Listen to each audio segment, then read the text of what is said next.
10:15.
Unbelievable lyrics to that one. Oh, my George. Why do I always know the bad stuff and none of the good stuff? Then if you want the total, complete lyrics, you mean you don't know that song? I'm Popeye the Sailor Man. Boop, boop. You know that song. There are over 5,000 lyrics to that song. I'm Popeye the Sailor Man. Boop, boop. And I know at least 6,000 of them, and a good 3,500 of them are not to be published. I mean, until we find to get rid of our total Victorian prudery. I mean, Popeye did more than, mess around with spinach and stuff. And I will send these lyrics to you, by the way, if you are over 21 and can prove that you're a bona fide student of folklore and that your motives are totally serious. Just send your name and address to Hot Dog in care of this station. We'll take care of it. All right, now, all set in there? All right. Hey, listen, it's getting to be that time. Everybody's starting to sweat inwardly. Your soul starts to sweat because of, it's summertime. And I just wonder what the relationship of summer is on, let's put it this way, the passion quotient that is involved in each man's, deep inner resources. In short, a lot more happens in the warm weather than happens at any other time of the year. Would you agree with that? Absolutely. In fact, actuarial tables will tell you the same thing. A lot more happens. And I'm driving along through Jersey here the other day, see? I mean, absolutely innocent, not realizing that, of course, when you're driving through Jersey, it is best to, if you can, to keep around you the innocence of a Candide. Because, Jersey is the place where Candide could make it big. I'm telling you, all the way, And so I'm driving through Jersey, I'm being Candide, the essence of innocence. There's another side to me, of course, too, that's very akin to Billy Budd. That's the other side, too. And then there's the other side that's akin to John Dillinger. And then, it's terrible. I mean, wouldn't it be nice if you were unsullied, friend? Wouldn't it be great if you, were a pure person? I mean, pure. I mean, like some of the really, truly beautiful people. I mean, let's face it, Joan Baez is a pure person. Pure, absolutely pure. Has none of the human failings that, all of the rest of us have got. Like sneakiness, talking out of the side of the mouth, once in a while spitting on the fern plants and all that stuff. Oh, no. It would be great to be unsullied. But nevertheless, I pull my mantle of candidism. I wear it like kind of a furry sweater. See, and I pull it down, and I'm driving through this town in Jersey. And all of a sudden, I see this sign. I mean, amid all the other signs, the signs that say, all kinds of signs over there. ranging all the way from beer signs to so on. Because, a lot of people don't like signs. As a matter of fact, I do. I think the signboard is my true medium. I could work in that medium. And I like it. I'm excited by signs. In fact, I look for signs. In fact, I find the countryside in places like Wyoming offensive. No signs. I mean, what the hell? A tree is a tree. But only man can make a sign. And so, hey, that was pretty good. So I'm driving along there, see, through Jersey, and all of a sudden I see this sign, and it says, Widget Corporation, Company Picnic, that way. And it was an arrow. And it was all I could do to control myself. To turn left, follow the arrows, and go to the Widget Company's International Picnic, or Picnic, as it's pronounced in Jersey. It was all I could do. Because you are looking at a retired Company Picnic freeloader.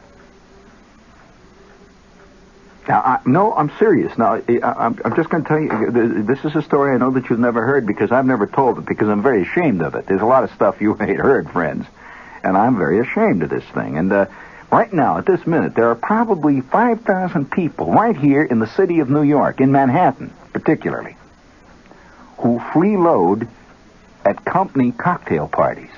Now, it's easy to do. All you got to do is go into any hotel lobby, any time of the week, And there's always this thing. It says, events today, you see. And at the top it'll say, a Pitcairn Propeller Company, 23rd floor, cocktail party, introducing new propellers.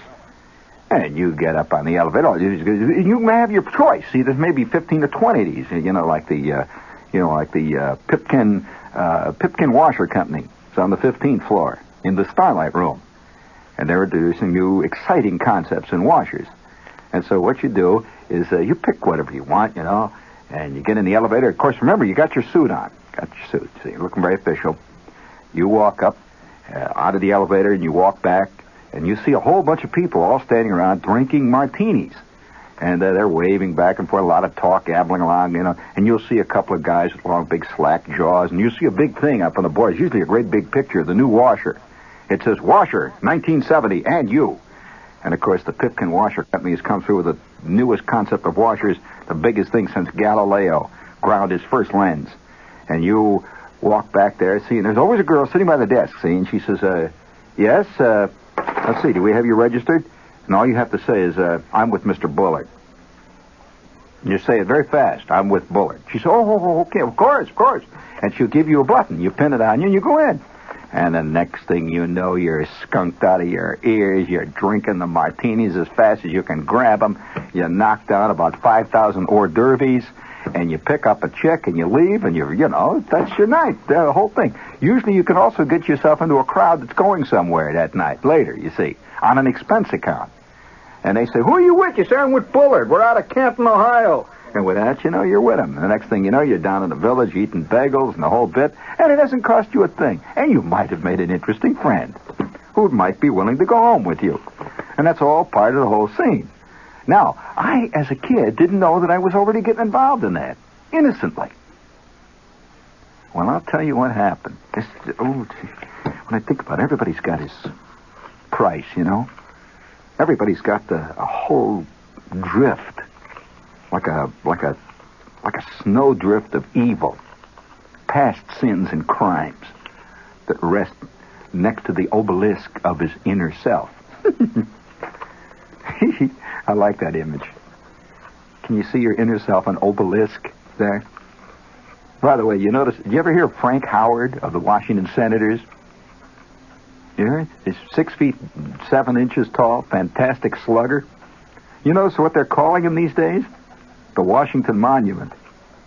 I think it's a great nickname, So, nevertheless, here I am, I'm a kid. I got this bike, me and Schwartz and Flick and Bruner, with a nice hot summer day, And about 2 miles away from us was this forest preserve.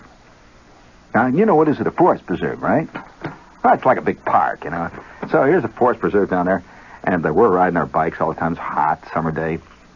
And one day, there was a great big bunting sign over there. tremendous sign by the park and had arrows all over it. It says, this away. It was written in kind of a dialect. Say, this away, a Greek American, a picnic. Well, there were all kinds of signs all the way down. So Schwartz says, let's go to the picnic. So we ride our bikes down there, and you hear the yelling and hollering in this huge forest preserve. We followed some more arrows, and there was a guy handing out buttons and pins. So we arrive up in front of it, with our bicycles, and he says, oh, the kiddies is already here, come on in. And you can hear the band, the pistons. You can hear them knocking them out, yeah. Boom, touchdown. And the Greeks are running around and hollering and yelling, eating the husapiko, oh. And they're dancing and yelling. Schwartz and Flick and I fitted right into that scene. I'll tell you, the band was playing, the chicks were yelling and hollering. There were guys crawling in and out of the weeds, drinking that Greek wine that tastes like turpentine, ouzo and all that jazz. And they're handing out all the free mousakis and the junk. And we were eating ourselves silly, running around with those Greek chicks, the whole bit, and yelling. We became more Greek than any Greek at the picnic. All you have to do is snap your fingers, once in a while. Holler, whoopa, whoopa, whoopa, oh, oh, whoopa, whoopa, oh, oh, oh, whoopa, whoopa. Well, okay, thank you. That's enough Greeks for tonight. Well, it was exciting. And we spent, we must have gone down there about 2 o'clock in the afternoon, and we didn't get out of there till maybe 8, 9 o'clock at night. I mean, those picnics go on and on and on. And boy, what a fantastic time. Well, it's very hard to tell your mother or people at home where you've been, when you've been hijacking, you've been a stowaway in a Greek-American picnic. So, it's just a great afternoon. And, that was the first time I ever actually tasted Greek food. And they make these things, they roll things up in grape leaves. And you've had that, haven't you? The grape leaves, those little hors d'oeuvres. Well, Jimmy only eats Italian food. You better ask your friends in there what this is. It's very good stuff, see? and so I must have eaten 7 pounds of those things. I mean, wrapped up in grape leaves with all kinds of little rice and little pieces of, they're terrific, see? So I ate a whole bunch of that stuff, and then they had this feta. They kept saying, feta, feta, feta. Well, this is this goat cheese. Well, when you're a kid, you eat about 6 pounds of goat cheese. You eat about 1,900 of these things wrapped in the grape leaves. You eat a lot of that stuff, that moussaki, and then you drink about 4 or maybe 5 gallons of yoo-hoo to wash it down. You've got some excitement going. A few hours later, it's like a giant compost heap down inside. Well, I get home, see, and of course I'm living in a family. My mother, a strictly meatloaf and red cabbage family. Our idea of a real foreign dish was to buy a can of sauerkraut. That was foreign food, see, and so we're a strictly meatloaf type. Mashed potatoes, meatloaf, a little once in a while a little red cabbage, and a really racy dessert around our house would be when my mother would put canned peaches in strawberry jello. Yeah, well, that's what I say, too. I mean, are there any Jello fans listening tonight? I do not wish to offend you. I'm sure there must be a Jello fan somewhere. But nevertheless, no. Each man to his own hang-up. I'm sorry. I'm sorry. Some people like stuffed radishes. I've met them. Sorry, Jim. Stuffed radishes stuffed with liver pate. Ugh. It's awful, but I've seen them. Who am I? Each man must go his own way in this life. Some people go for hashish, other people for yoo-hoo, and then there are those who like Jello. I say be tolerant. Well, anyway, I come reeling home about 9 o'clock at night full of Greek food. This is WOR New York, friends. In case you want to know who is giving you all this great, wonderful cooking advice here tonight, I come reeling home. And I'm all excited. See, I've had a wild day. See, the first time I ever knew anything about Greeks. It was just wild. And, of course, a whole new world was beginning to open up. Well, that isn't all that opened. I came home, and I'm home about 20 minutes, when all of a sudden the yoo-hoo started to interact with the feta, which was interacting with the grape leaves. And about 10 minutes later, I felt it coming up. Well, my mother, I told my mother that I'd had lunch over at Flick's house. I didn't tell her I'd been, cheating in the picnic. And, man, I want to tell you, for about a half an hour.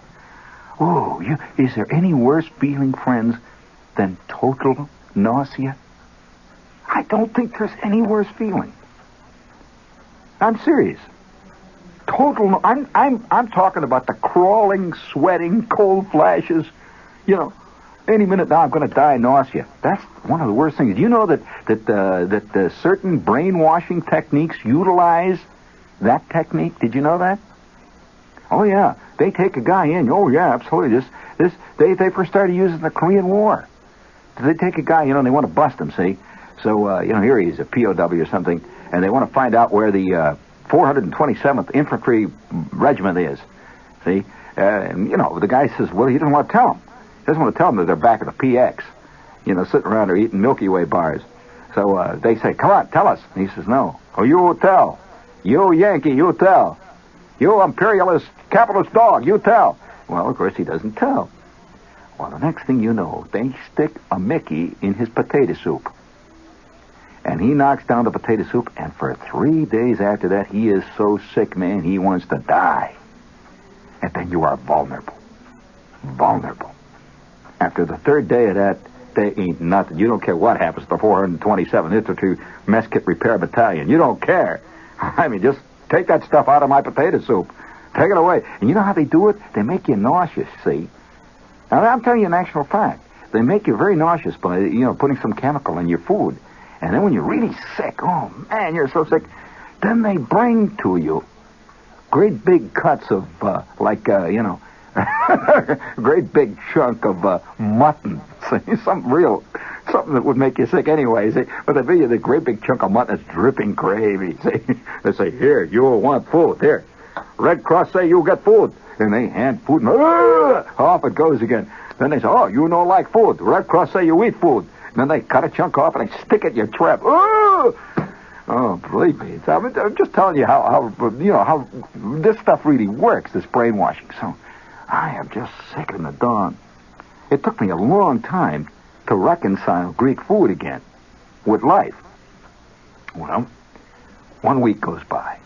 Hot summer, I have recovered by Tuesday, and I'm out on my bike. By Wednesday, you're getting itchy. You know how it is when during summer vacation you start getting itchy. And you're looking for something. You're looking for action. I think males spend most of their life looking for action, right, men? Let the women handle that one.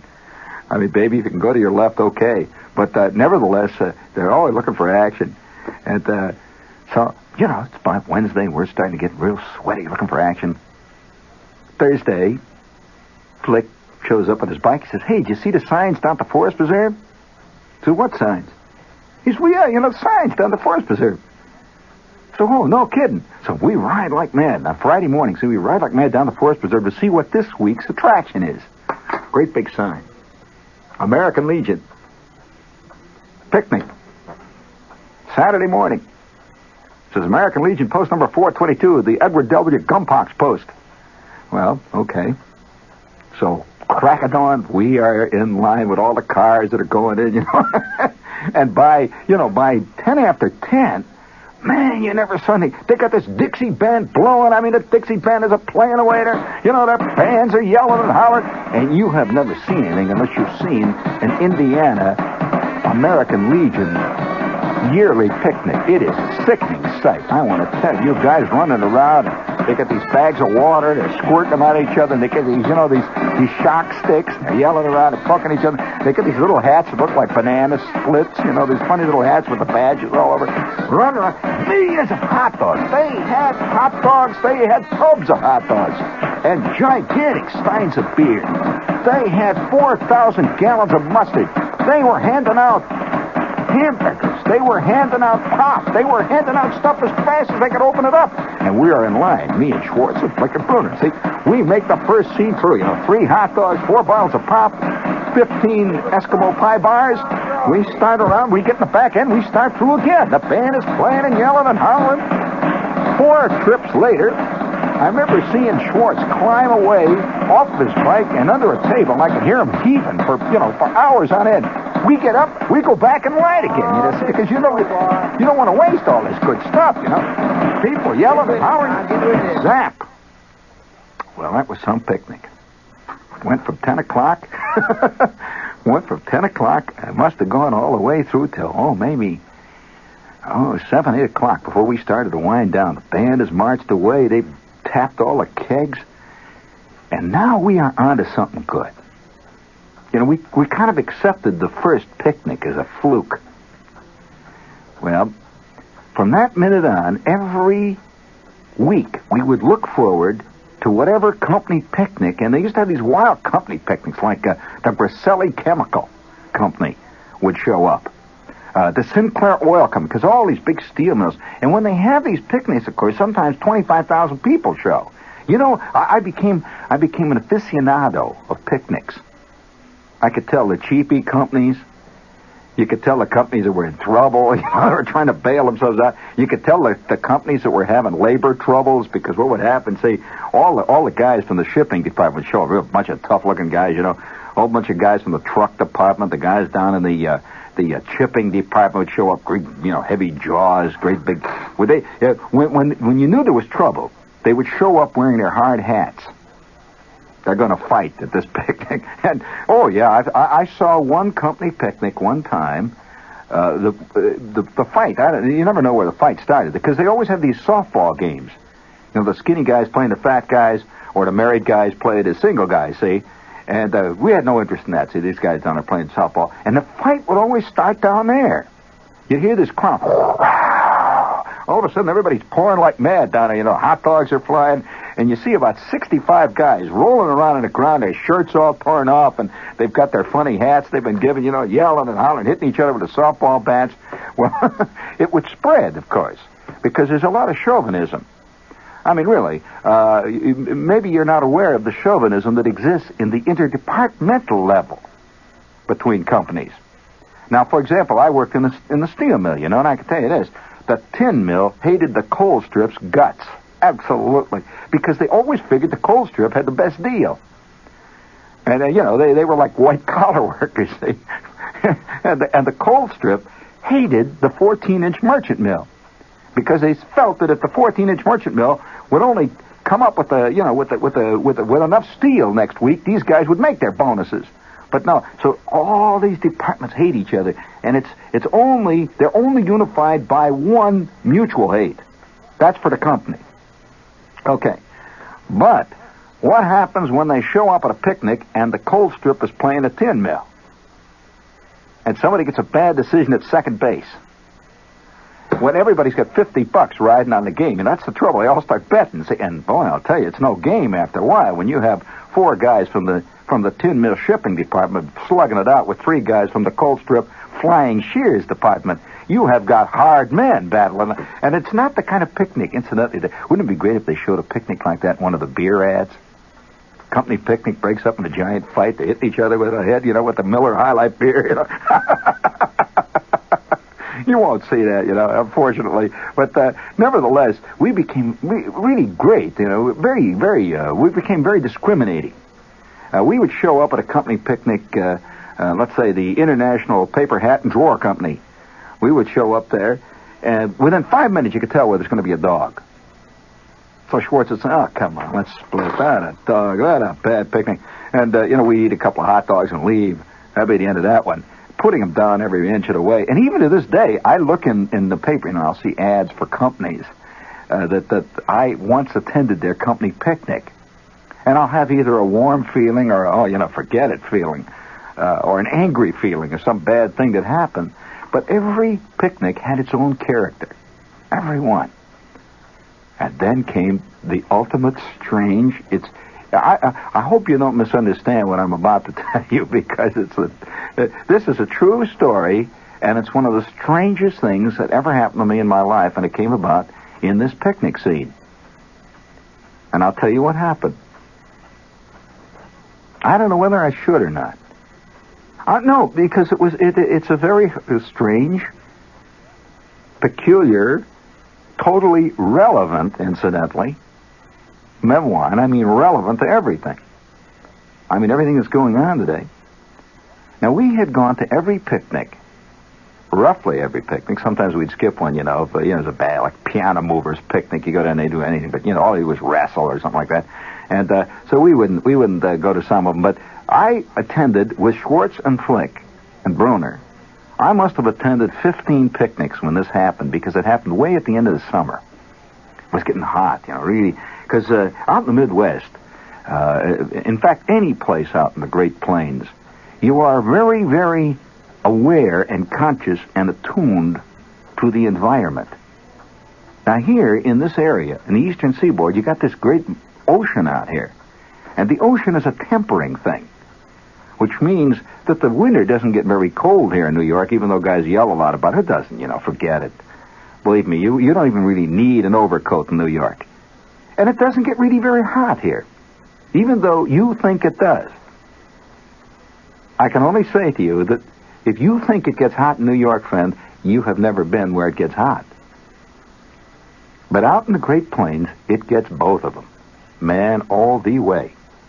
And so, late in August, when the sun is sitting there and it's about 4 million miles across and there's a kind of a brassy quality to the air, and the steel mills off in the distance have been belching blast furnace dust up into that atmosphere day and night. It sort of hangs low.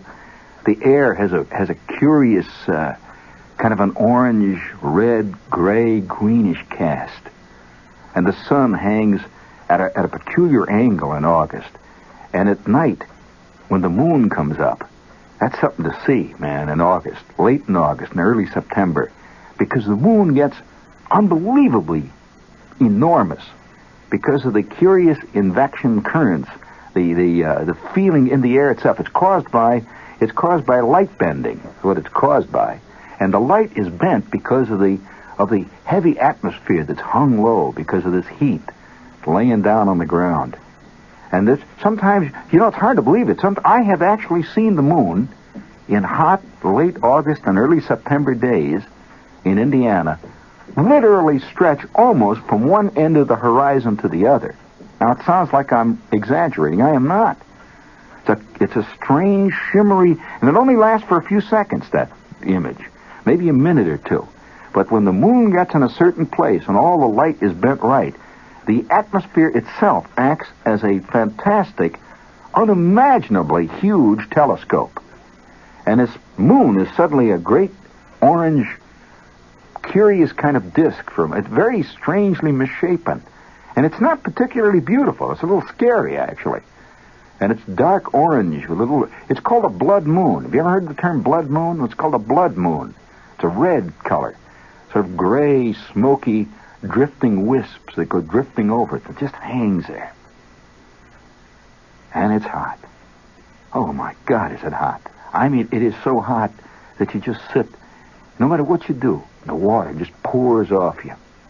Just drips. The humidity stands maybe at 140, 150%. Oh, yeah, you can just reach out and grab a chunk of air and just sort of wring it out, and stuff drips out of it, You just sit there. And then there are mosquitoes. The mosquitoes start moving out of the big swamps, out of the shores of the lake. We're talking about Lake Michigan here.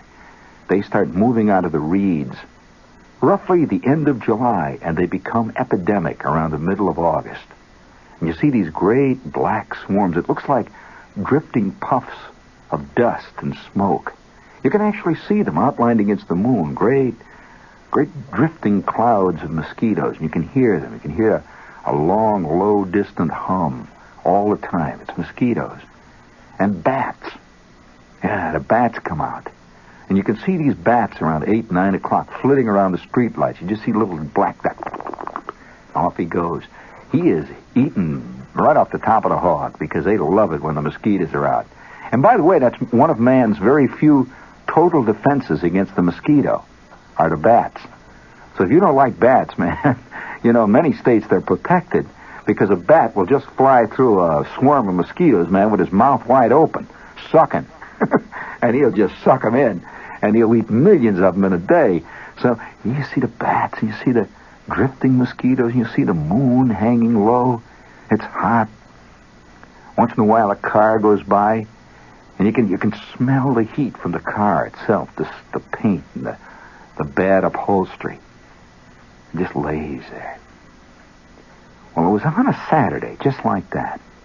Temperature, maybe 95, and I'm not exaggerating, 95 to 100. Humidity, exactly the same. Mosquitoes moving out. Big moon just about to come up. Schwartz comes driving by on his bike. Says, me and Flick and Bruner are going to a picnic. I says, a picnic? What do you mean a picnic? At night? I said, yep. They say there's a picnic down at the forest preserve. Let's go. So I get my bike out of the garage, an Elgin, in case you're curious. And I get out on the road behind Schwartz and Flick and Bruner, and we start pedaling off into that fantastic moon. Through this enormous swirling clouds of mosquitoes, dripping sweat behind us as we went. Heading to the forest preserve. It's the first time I ever went to a picnic that was at night. Actually began at night. Well, we arrived at the forest preserve, and there was just a great big banner across the front. And it had a symbol on it. No letters at all. And we drifted down the gravel road. Down the gravel road we drifted, sneaking in. The heat, oh, my God, that heat. And it was a kind of excitement, going to a picnic at night. It was a quiet picnic. There was no band playing. They usually, almost every, in fact, I would say without exception, every picnic we went to had some kind of a cockamamie band. Either it was the Greek-American accordion players, or it was a Dixie band. They always have Dixie bands. Once in a while, some of them would show up with a bunch of guys playing little round things. You know, that was the Croatian Americans. Little round things. They had these puffy sleeves. You know, the guys with the black suspenders and all that. But this one had no band at all. Nothing. And we could see some lights through the woods up ahead of us. Kind of orange lights bobbing up and down. And then we saw. Are you ready, friends? Are you really ready? I couldn't believe it. There in front of us was a whole strange shifting mass. It looked like some mirage. There were little ones and big ones. I mean, little ones about 3 feet high, maybe a foot high. And there were some big, tall, skinny ones. But they all looked alike. Great crowd of them. And they were moving past a long table that had the food out there. They had potato salad, in case you're curious. And it looked like boiled hot dogs. We didn't stay long enough to find out. I said to Schwartz, what the heck is that, Schwartz? Schwartz, it's the picnic. And Flick says, yeah, come on, let's go. See, Flick was the dill dog of the crowd. He was always ready to go, you know. If the tarantulas were having a picnic, he'd be there, you know. He didn't care. And Bruner says, I'm scared. I said, what is it? Schwartz says, it's the Ku Klux Klan. We were at the yearly picnic of the Ku Klux Klan. The KKK. Have you ever seen a crowd of Ku Klux Klanners moving around in the woods with their capes? Those long pointed hoods and robes with the 2 little black eyes, with the big cross on the chest. And there were some of them that had wild colors like red. Some of them were purple. They must have been big shots, you know. And there were little kids. Whole crowds of them. Getting plates full of potato salad. Somehow it's a little scary to think of a ghost eating potato salad. Makes it even worse. We just sat on our bikes for about 5 minutes to look at the scene. And finally Schwartz says, let's get out of here. Flick says, oh, come on, they don't care. George says, no, come on, let's go. We're going to get in trouble. I don't like this. And Bruner's already crying. He's not saying nothing. Whap. And some guy started to look around with a flashlight, one of these guys with the long, high cape. We got on our bikes, and we pedaled like Billy be damned. Over the gravel road, through the long, winding forest, under the great orange moon, surrounded by hordes of gray, moving, misty mosquitoes, until finally we are out on the superhighway.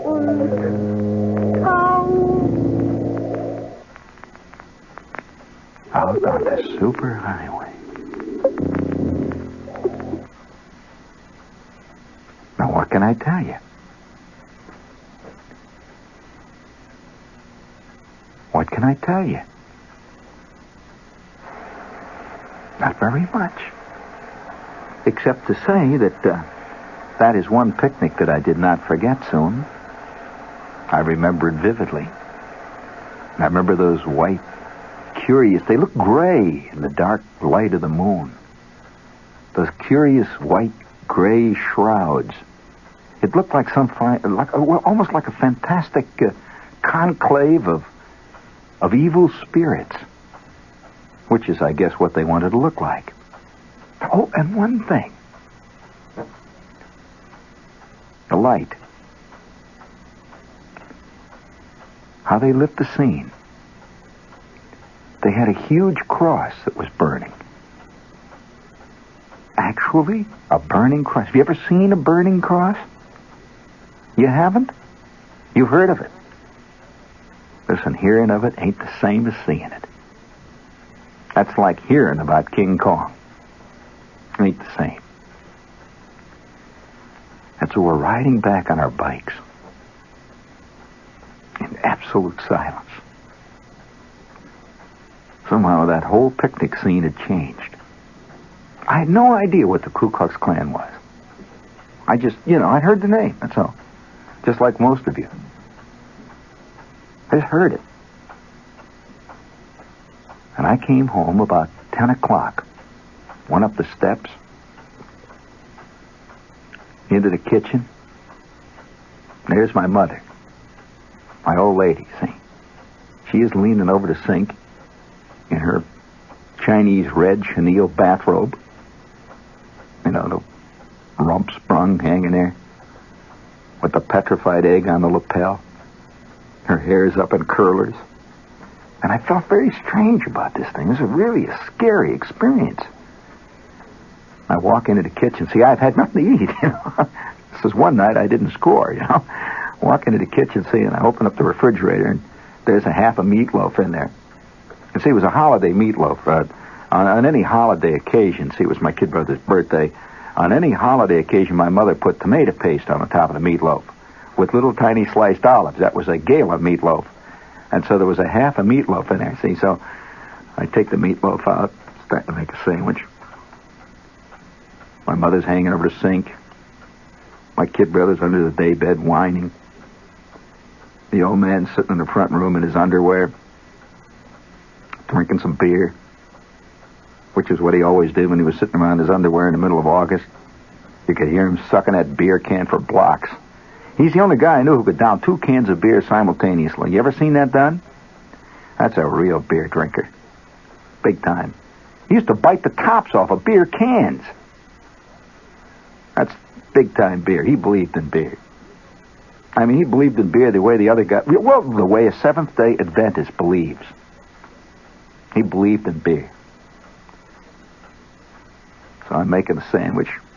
The old man is sucking the beer. The kid brother's under the daybed whining. All of a sudden, I don't know how... I never... I'm a grown-up now, and I can't do it. But when I was a kid, grown-ups had a peculiar thing like this. My mother suddenly turns and says, "What's the matter?" I said, "Nothing, nothing." She says, "What's the matter?" "I won't tell your father." I said, "Ma, What's the Ku Klux Klan? Clank. She dropped the fork she was drying? I said, what was that? I said, what's the Ku Klux Klan, Ma? She said, where did you hear that? I said, oh, I just heard it.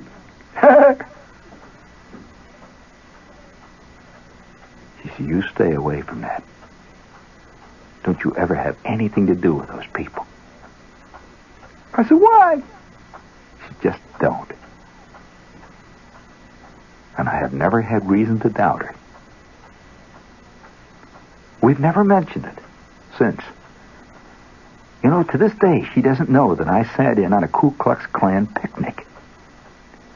And speaking of the mysterious, get your dough in the mail now if you want to ward off evil spirits. $2, check or money order, to Year 1, 460 West 34th Street, New York, New York, of course, for that unbelievably groovy Year 1 poster. It will ward off the evil spirits in your life. And they'll send the dough back instantly if you are not sculled out all the way. Year 1, 460 West 34th Street, New York, New York. Year 1. I don't think I've ever told that story to anybody. In fact, I don't even tell it to myself. Oh, there are some rocks down in that fetid garden of our soul that we do not wish to turn over, for fear of the evil grubs that we will find underneath.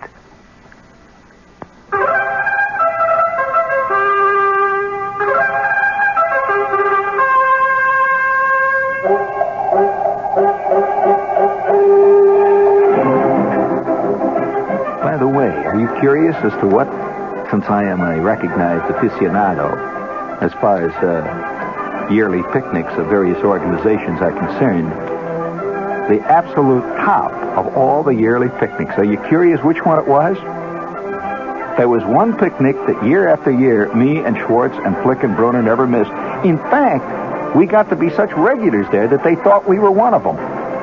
And, we'd walk in and guys would say, hey, Starshare, come the kids again.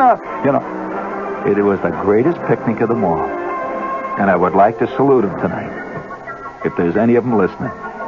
If you ever get a chance to attend a Lithuanian-American picnic, don't miss it. The Lithuanians are on to the mother lode of passion, friends. They know where it is.